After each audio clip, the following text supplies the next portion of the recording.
तो आप पूछ भी लेना मुझसे। तो मैंने जैसे बोला कि इन्वेस्टिंग की जो जर्नी होती है ना उसमें टाइम जरूर लगता है। जैसे जिन लोगों ने एक बेयर मार्केट है ना, इन्वेस्टिंग के लिए एक बेसिक एक नॉर्मली एक बात चलती है कि अगर आपने कभी बेयर मार्केट एक्सपीरियंस नहीं किया, जैसे मैं अपनी पर्सनल बात करूं तो मैंने ये वाला पूरा मार्केट देखा है, ये कोविड देखा है मैंने पूरा। ये कोविड का फॉल मैंने पूरा एक्सपीरियंस किया है। एक दिन में बता सकता हूँ आपको क्या क्या हुआ है यहाँ पे, है ना। ये जो टाइम है ना, ये वाला एक कैंडल दिख रहा है आपको 9 मार्च। इस दिन एलआईसी ने बहुत बड़ा पैसा डाला था मार्केट में। एलआईसी एक बड़ा इंस्टीट्यूशन है इंडिया का जो बहुत बड़ा कैश होल्ड करता है, और बहुत अच्छा खासा पैसा था। तो जब भी मार्केट में फॉल होते हैं तो जो बड़े इंस्टीट्यूशन इन्वेस्टर्स होते हैं या मिच्योर इन्वेस्टर्स होते हैं, सालों मार्केट में है, तो दे फाइंड एन अपॉर्चुनिटी, है ना। आपने एक फेमस कोट सुना होगा वॉरेन बफे का। Warren Buffett quote buy when others are.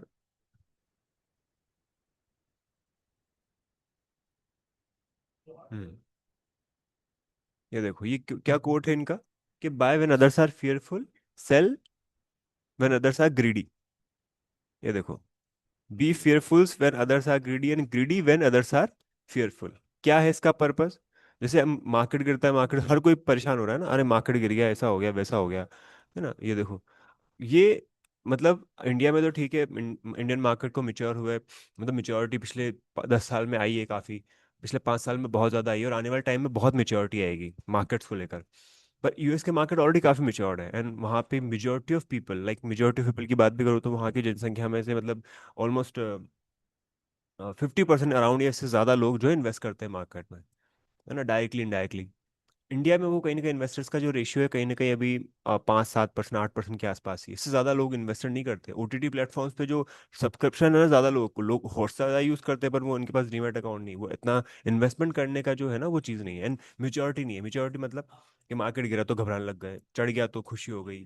तो ये चीज़ हमको एक माइंडसेट होना होना बड़ा ज़रूरी है कि इन्वेस्टर्स का माइंडसेट कैसा होता है। तो उसके लिए क्या सबसे इंपॉर्टेंट चीज़ है, एक बुल मार्केट और एक बेयर मार्केट को एक्सपीरियंस करना।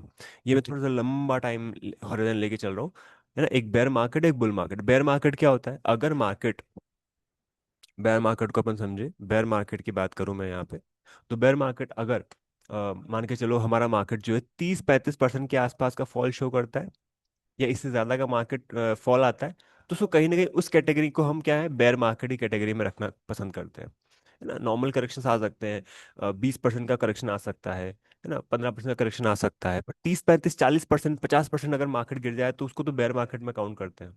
या फिर होराइजन की बात करें तो 3 महीने से ज्यादा का अगर मार्केट, अगर यहाँ पे फॉल स्टार्ट हो जाता है, 3 महीने हो गया, 4 महीने हो गया, 5 महीने हो गया, 6 महीने हो गया, साल भर हो गया, तो बेयर मार्केट ही हो गया ना। वो तो एक तरह से बेयर मार्केट ही हो गया। तो अगर ऐसा कभी हो जाए, अभी कभी हो जाए, तो उसको क्या, किस कैटेगरी में रखेंगे अपन, बेयर मार्केट की कैटेगरी में रखेंगे, ठीक है। बुल मार्केट की कैटेगरी क्या हो गई, बुल मार्केट सिंपल, हमेशा तो बुल मार्केट ऐसे ही चलेगा भाई। एक नॉर्मली एक सेइंग है मार्केट में कि markets are the slave of earnings, है ना, markets are the slaves of earnings. मैं ये भी कोट लिख बताता हूँ आपको। मतलब क्या हुआ, markets are slaves of earning का मतलब क्या हुआ, इसका मतलब ये हुआ, आप अगर मार्केट में कोई भी कंपनी में इन्वेस्ट करोगे, अगर कंपनी खुद ही पैसा नहीं कमा पा रही तो वो आपका शेयर प्राइस क्यों बढ़ेगा? आपका शेयर प्राइस नहीं बढ़ेगा तो ओवरऑल आपने जो भी फंड्स ले रखे हैं या फिर ईटीएफ्स ले रखे हैं या स्टॉक्स ले रखे हैं वो बढ़ेंगे क्यों? सिंपल कॉमन सेंस वाली बात है ना। मार्केट्स ऑफ स्लीप, अर्निंग्स ही अगर अच्छी नहीं है, मान लो अभी जो आने वाला क्वार्टर है वो अच्छा नहीं आया, क्यों नहीं आया? क्रूड ऑयल के प्राइस बढ़ गए, पेट्रोल डीजल के प्राइस बढ़ गए, एलपीजी सिलेंडर के प्राइस बढ़ गए, हर चीज़ तो महंगी हो गई। अगर हर चीज़ महंगी हो गई तो पैसा क्या करेगा इन्वेस्टर, खींचेगा, पैसा खींचेगा, पैसा खींचता जाएगा लगातार लगातार। तो जब कंपनीज की अर्निंग्स अच्छी नहीं आएगी, अगर कोई, मैं कहीं पे इन्वेस्ट करूं मान लो, और इन्वेस्ट करने के बाद मुझे पता चले यार यहाँ पे तो जो यूनिवर्सिटी बनने वाली थी या मेट्रो निकलने वाली थी या फिर डेवलपमेंट होने वाला था या कुछ भी होने वाला था, तो उस प्रॉपर्टी के प्राइस बढ़ेंगे क्या? नहीं बढ़ेंगे। तो अगर जब हमको पता चला कि यार आने वाले 2 क्वार्टर, 3-3 महीने, 6 महीने आने वाले खराब होने वाले हैं, क्यों खराब होने वाले हैं? बिकॉज हमने देखा अभी ईरान यूएस में, इसराइल में जो वॉर चल रही है उसकी वजह से एक प्रॉब्लम क्रिएट होने वाली है, तो क्या होगा? अर्निंग्स नहीं आएंगे, अर्निंग्स नहीं आएंगे तो शेयर मार्केट क्यों बढ़ेगा? नहीं बढ़ेगा, है ना। ये किसने कहा था? सतीश कुमार जी का है शायद ये we are not slave of the markets और human life has a greater meaning, है ना, ये तो थोड़ा अलग चीज़ है ना। किसी ने कहा है यहाँ पे markets are the slaves of the market, है ना, earnings are the slave of the market. तो जो अर्निंग्स है ना, कहीं ना कहीं मार्केट जो अर्निंग्स के पीछे चलता है, अर्निंग अच्छी आएगी तो मार्केट अच्छा चलेगा, अर्निंग खराब आएगी तो मार्केट खराब रहेगा। अब मान लो कोई कंपनी है बहुत तेजी से ग्रो कर रही है, जैसे मैं सिंपल एक एग्जांपल लेके चलता हूँ, ट्रेंड हो गया, है ना। ट्रेंड बड़ा अच्छा ग्रुप है, टाटा ग्रुप है। ट्रेंड के अंदर क्या क्या आ जाता है, जूडियो आ जाता है, वेस्ट साइड आ जाता है, आप पूरा पढ़ सकते हो उसके बारे में। और पढ़ो जरूर, बिकॉज पढ़ने से चीज़ें ज़्यादा क्लियर होती है, आइडिया ज़्यादा अच्छा मिलता है। किसी की वीडियो देखना, ये पढ़ लेना वो पढ़ना काफ़ी नहीं है। जितना ज़्यादा स्टडी करोगे उतना ज़्यादा क्लियरिटी आएगी, उतना सीखने का मौका मिलेगा, समझ बढ़ेगी, समझ बढ़ेगी तो आज नहीं मौका मिला कल मिल गया है, कल नहीं तो परसों मिलेगा। आज एक टाइम ऐसा जरूर आएगा जब एक अच्छा स्टॉक ढूंढोगे या अच्छे लॉन्ग टर्म के इन्वेस्टमेंट करोगे और आपका अच्छा असल में एक्चुअली पैसा बनेगा, है ना। जैसे देखो कंपनी, यहाँ पे देखो टाटा को 37% तो शेयर होल्डिंग है, प्राइवेट सेंस है, ये सब हो गया, ठीक है। 80 कंट्रीज, 6 कॉन्टिनेंट्स, है ना। यहाँ देखो रिटेल फॉर्मेट स्टोर कितने हैं, 1043 स्टोर्स है FY 25 में, कंपेयर टू 875। स्टोर्स बड़े हैं, बिजनेस बड़ा है, इसलिए तो स्टोर बड़े हैं। यहाँ पे देखो पूरे जगह जगह इन्होंने कहीं ना कहीं अपनी एक्सप्रेजेंस है इनकी। रिटेल ब्रांड आप देख सकते हो, वेस्ट साइड, है ना, नाम सुना ही है, गए होंगे, फुटप्रिंट 248 स्टोर्स है इसके, 20,000 30,000 स्क्वायर फीट है, 86 सिटीज में है ना। अब इसके साथ साथ बहुत सारे ऐसे ब्रांड्स भी हैं जो इन्हीं के अंदर आते हैं, नियोन है, स्टूरफिट है ना, ये सारे। जूडियो 765 स्टोर्स है with an area of 7,000 12,000, 235 cities के अंदर है। आप पूरा देख सकते हो, पढ़ सकते हो उसके बारे में, है ना। जूडियोस ऐसी ऐसी एक कैटेगरी का को होल्ड करता है जहाँ जो बहुत ही मतलब फास्ट फैशन में क्या है, अगर मुझे सस्ते में चीज़ें मिल रही है तो वो लूंगा, उसके बाद अगर मुझे प्रीमियम कैटेगरी में जाना है तो मुझे वेस्ट साइड जाना है, और मुझे प्रीमियम कैटेगरी में जाना है तो मुझे जारा के पास जाना, जारा H&M जाना है। वो भी कहीं ना कहीं इन्हीं के ब्रांड से है, इन्हीं से है। जारा तो इन्हीं के पास आता है, जैसे अभी यहाँ पे देखो उत्साह है ना, समो है, ये लग्जरियस ओकेजन एथनिक वियर्स आ गया इसके अंदर। Modern Indian lifestyle format which offers ethnic apparel. तो आप जब पढ़ोगे इसके बारे में पता चलेगा। स्टार बाजार भी है इनका, है ना। बर्न टोस्ट करके कोई न्यू फैशन ब्रांड इन्होंने स्टार्ट किया है बैंगलोर में ही अभी, है ना। सब्सिडरीज वगैरह है इनकी, आप देख सकते हो आप यहाँ पे।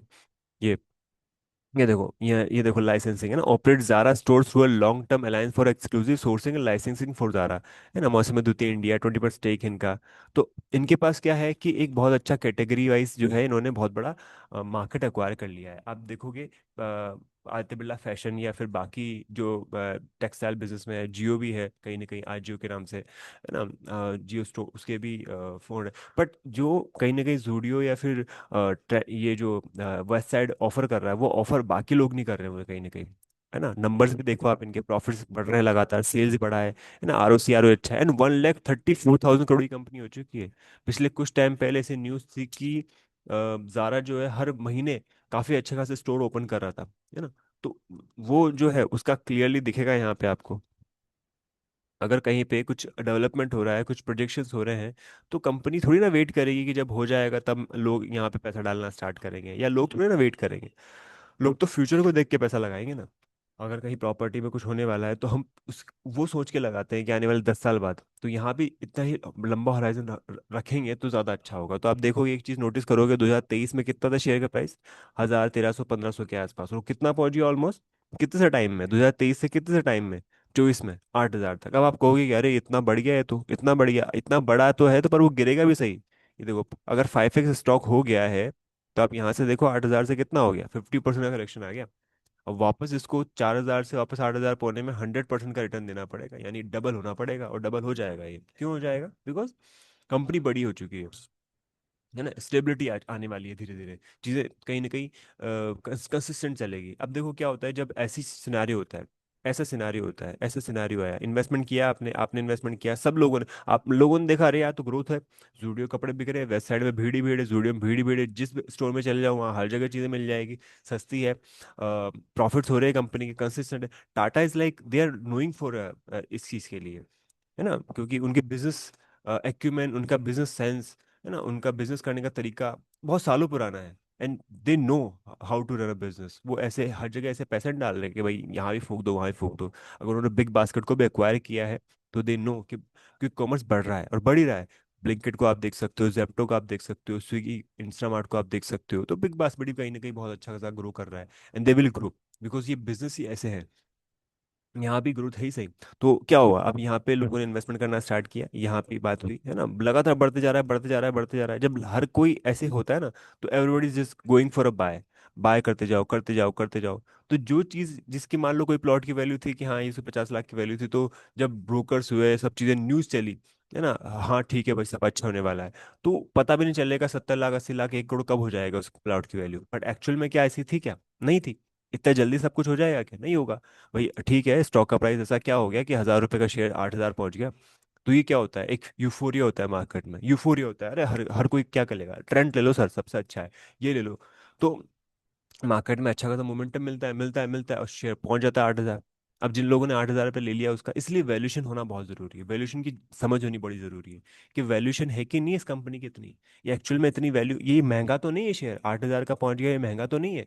इसलिए पी रेशियो भी देखा जाता है, और भी बहुत सारी चीजें होती है। प्राइस टू अर्निंग रेशियो भी देखा जाता है ना, price E P G ratio वगैरह भी देखा जाता है। नंबर्स देखे जाते हैं कि एक्चुअली मैं इसके लिए उतना पैसा पे करना सही रहेगा कि एक्चुअल को उसको लिया जाए। अब जैसे ट्रेंड की मैं करंटली बात करूं, तो अभी 20% से इसका रेवेन्यू ग्रो हुआ है ना, जैसे अभी करंटली पी कितना चला, 80 का पी पे काम कर रहा है ये।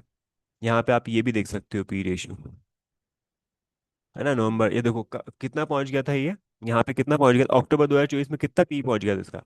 अक्टूबर 2024 के आसपास देखो इसका पी कितना पहुंच गया था, 220 के आसपास, 206, 205, 220 के आसपास का पी पहुंच गया था। और अभी देखो गिरते गिरते गिरते कितना आ गया, ये कितना गिरते गिरते गिरते गिरते गिरते कितना आ गया, 81 के आसपास हो गया। पी रेशियो होता क्या है? जो नए वीडियो देखेंगे उनके लिए मैं बता रहा हूँ, पी रेशियो है क्या? मार्केट प्राइस, मार्केट प्राइस है ना, divide by EPS, earning per share, है ना। मार्केट प्राइस क्या है इसकी, जरा देखो उस टाइम पे कितनी थी, जरा देखो इसकी मार्केट प्राइस कितनी थी, 8,000। अभी कितनी है, 4,000। तो मार्केट प्राइस डिवाइड ईपीएस तो बढ़ी ना, अर्निंग पर शेयर भी बढ़ना चाहिए ना। कंपनी तो दिन दोगुने रात चौगुने तरीके से बढ़ रही है, पर उसका पैसा उतना भी तो नहीं मिल रहा। हम मिल रहा है भाई, बिजनेस आ रहा है, पर इतना भी नहीं आ रहा कि तुम तो बस उसको बाय करे जा रहे हो। तो ऐसे क्या होता है? ऐसा सिर्फ ये नहीं है कि सारे इन्वेस्टर इन्वेस्टर जुड़े। आप मुझे बताओ, इनमें से कई सारे इन्वेस्टर नहीं है जिन लोगों ने सिर्फ स्टॉक को बाई किया और निकलना था, बाई किया निकलना था। अब मुझे बताइए, यहाँ से बड़ा स्टार्ट हुआ, चलते चलते 5 गुना 3 गुना हो गया ना, यहाँ से देखा जाए तो और ज्यादा बड़ा है ये तो, ये 5x हो चुका है ऑलमोस्ट। तो इतना थोड़ी ना कोई रुकता है, कंपनी में 30%, 40%, 50%, 100% रिटर्न दिए, निकल गए, फिर निकल गए, फिर निकल गए।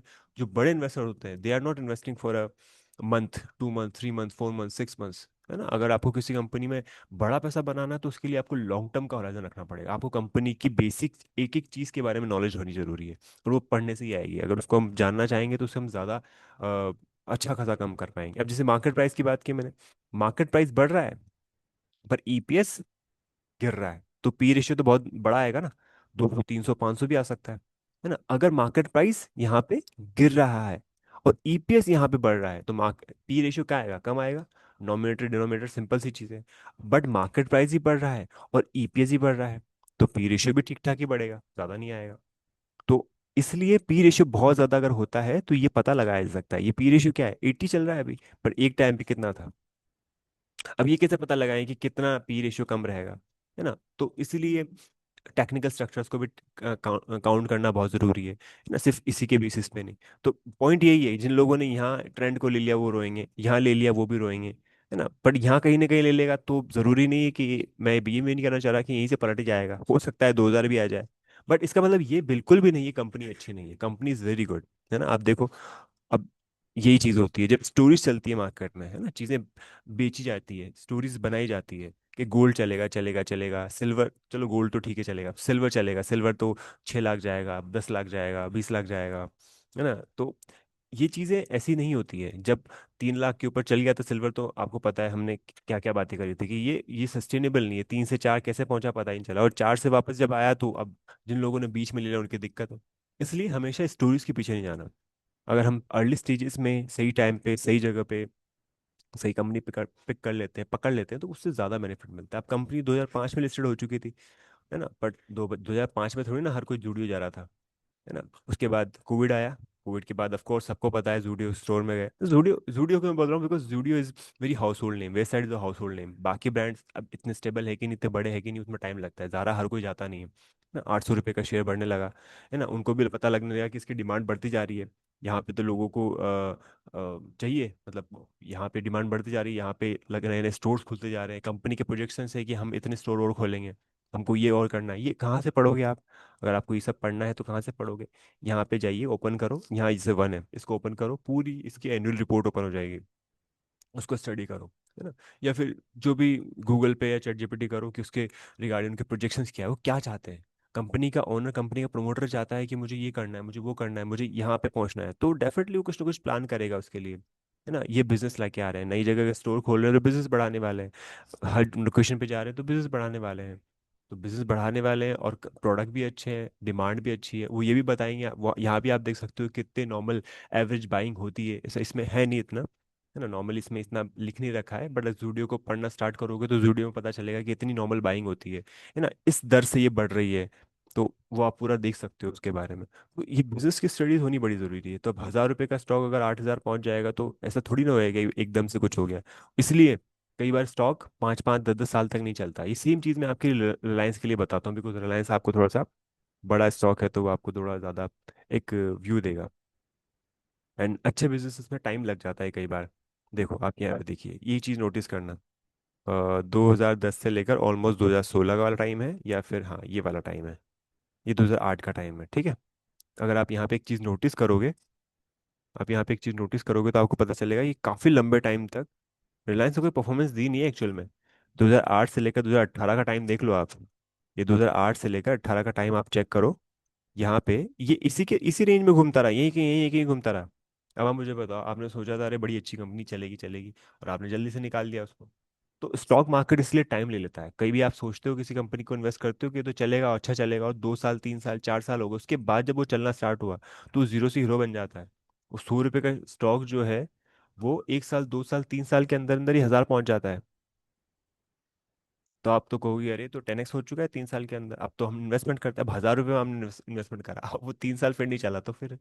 इसलिए टाइम करना मार्केट को मुश्किल ज़रूर है, बट आप अगर प्लानिंग करो, चीज़ों को समझो जानो, तो उससे बहुत सारी फर्क पड़ती है। इसलिए टेक्निकल काफ़ी नहीं है, टेक्निकल ही काफ़ी नहीं होता है। बट टेक्निकल से क्या हो सकता है? टेक्निकल से हम स्विंग ट्रेड ले सकते हैं। टेक्निकल से हम क्या ले सकते हैं? स्विंग ट्रेड ले सकते हैं। हम ये समझ सकते हैं कि देखो यहाँ पे क्या है, ये देखो ये स्विंग मिला मुझे, है ना, स्टॉप लॉस के साथ, स्टॉप लॉस के साथ, है ना, स्टॉप लॉस के साथ मैंने लिया, ठीक है। अब रिलायंस गिरते गिरते मान लो यहाँ आ गया, ये फिर यहाँ भी आ गया, अगर 1150 के आसपास भी रिलायंस आ जाता है ना, तो टॉप से कितना डाउन है?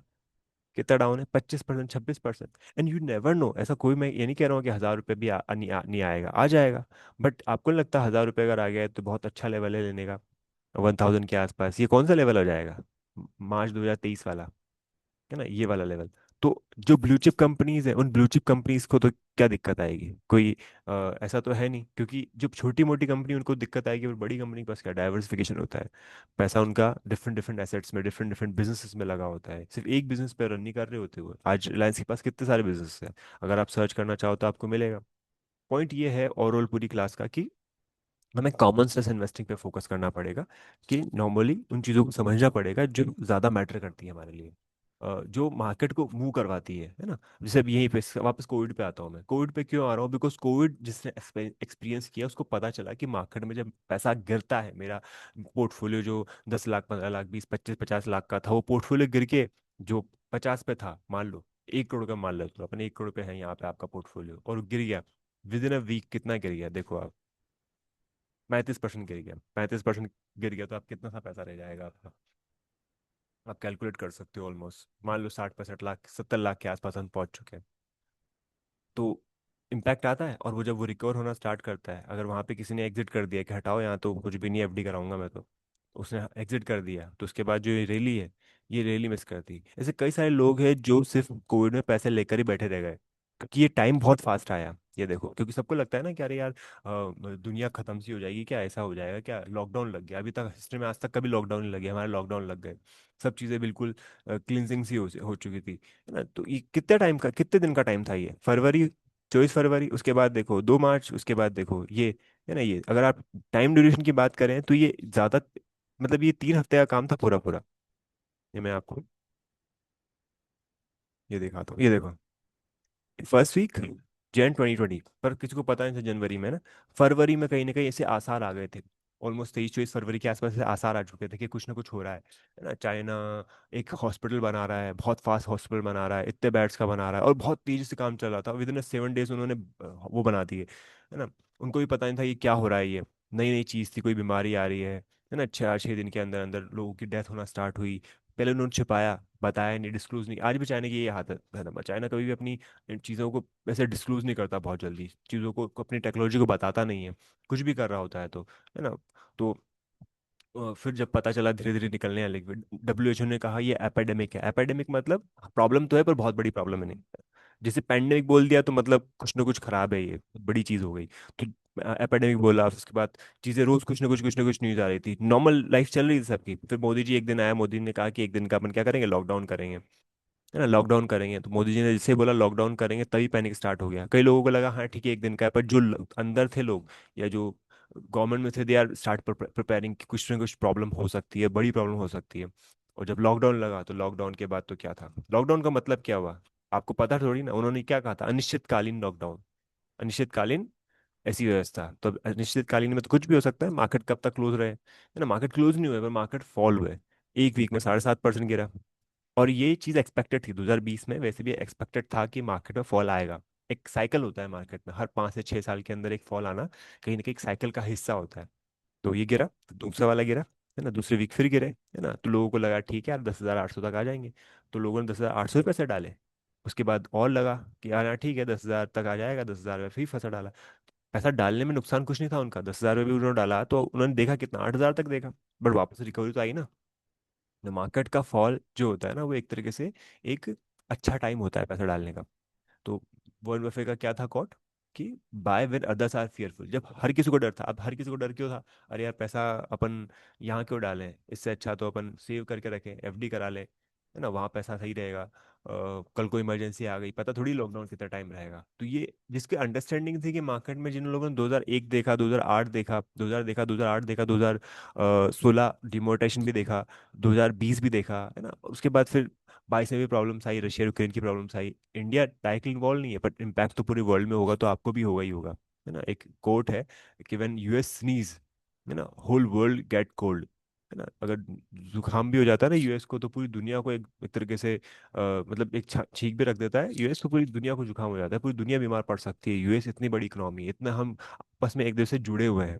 वी कांट, मतलब ये नहीं कह सकते अरे हमको जरूरत नहीं US की, या हम कोई ऑयल के डिपेंडेंट है हम कहीं ना कहीं।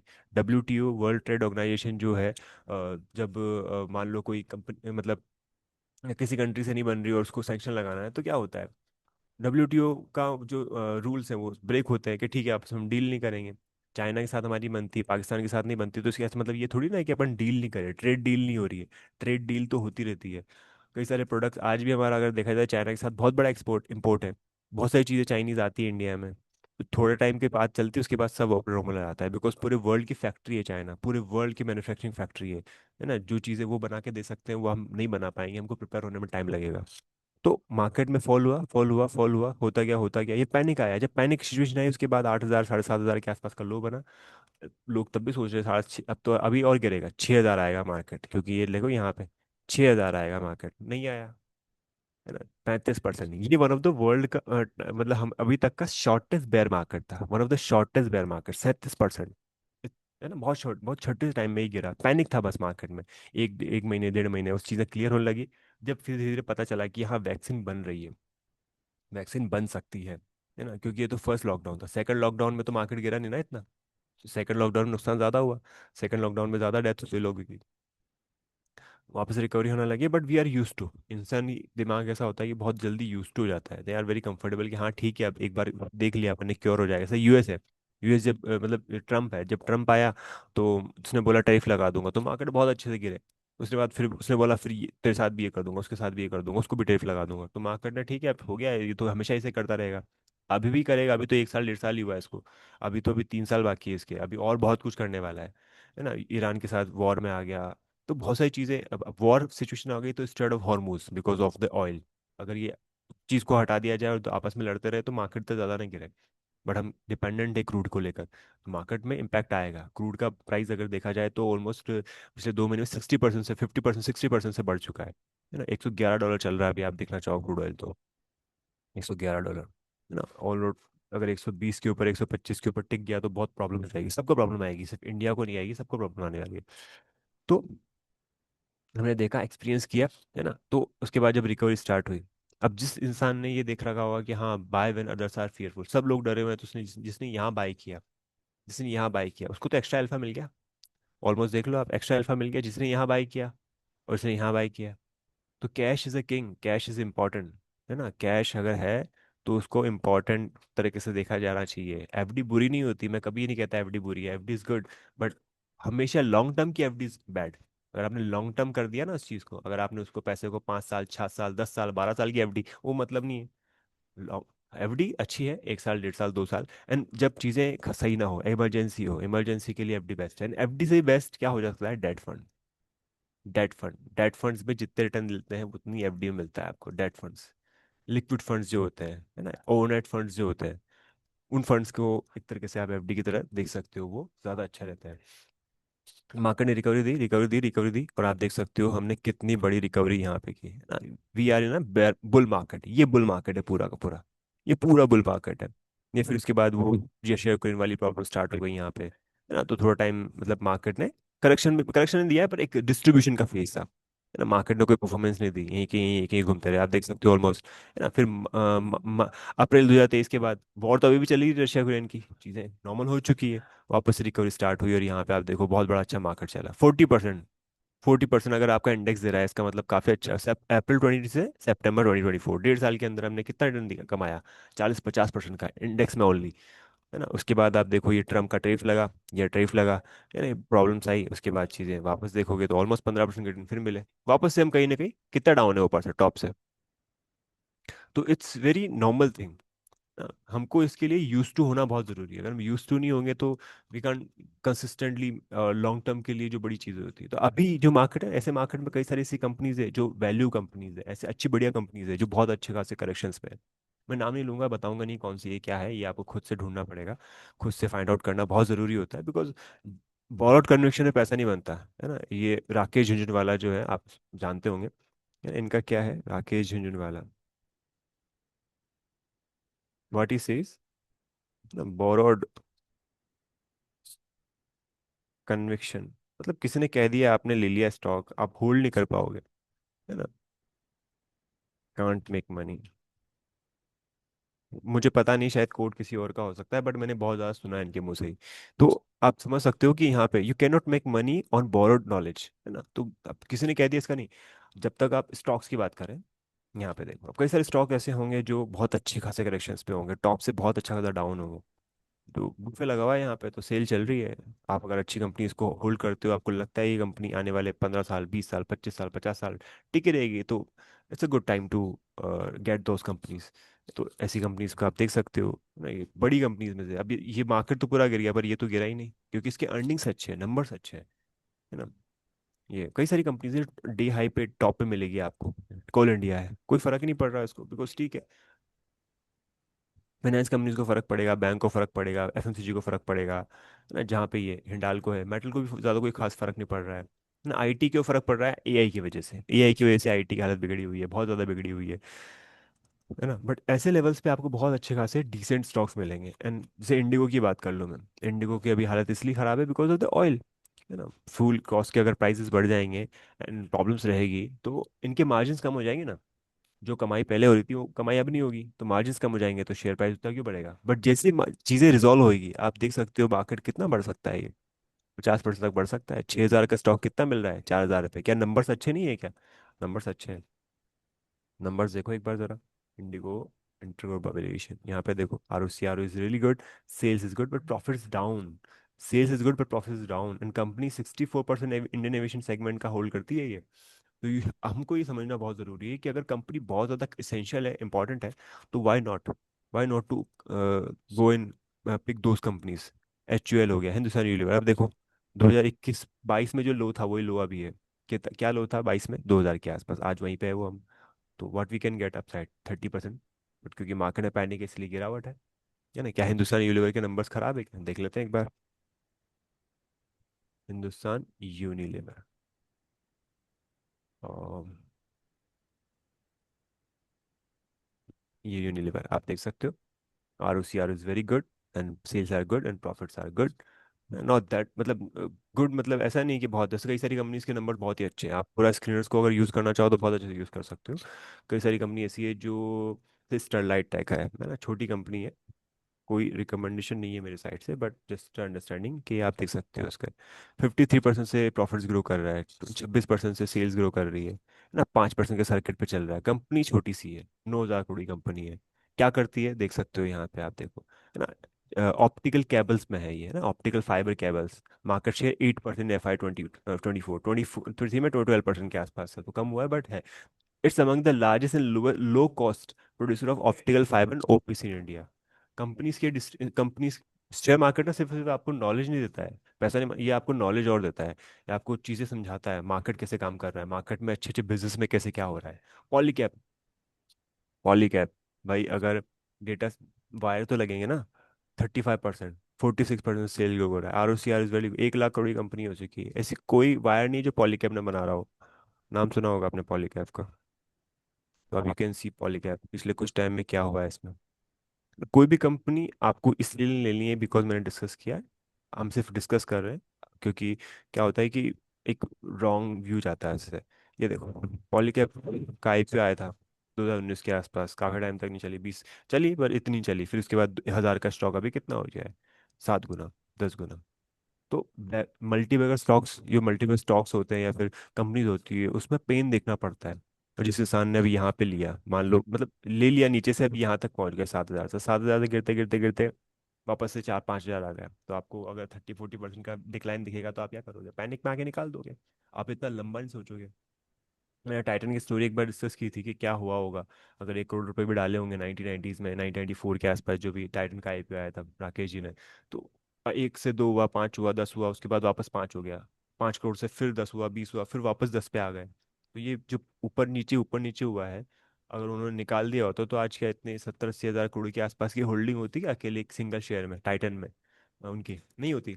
तो कंपनीज को ऐसा हो सकता है, तभी हो सकता है जब we understand company, we learn about the companies. एथर देख सकते हैं अपन, एथर, एथर एनर्जीज, ये कहीं ना कहीं हमने डिस्कस किया हुआ है कंपनीज के बारे में। एंड ओला, एथर एनर्जीज, आपको अगर आपको लगता है कंपनी बड़ी कर सकती है, कुछ बड़ा हो सकता है, प्रॉफिट्स इसके अच्छा है, छोटी कंपनी ना इसलिए बड़े नंबर दिखाएंगे। ये जितने भी निफ्टी के 50 कंपनी यहाँ पे आपको बड़े नंबर नहीं दिखाएंगे, ये निफ्टी 50 हो गए, ये निफ्टी की 50 कंपनीज हो गई, यहाँ पे आप देखो प्रॉफिट वेरिएंस देखो यहाँ पे आप, बहुत कम ही कंपनीज होगी जिनके बहुत ड्रास्टिक बड़े नंबर आएंगे। ये देखो 29% LNT आ रहा है, 18% सन फार्मा आ रहा है, 71% टाइटन आ रहा है ना, ये profit variance, that's a big thing.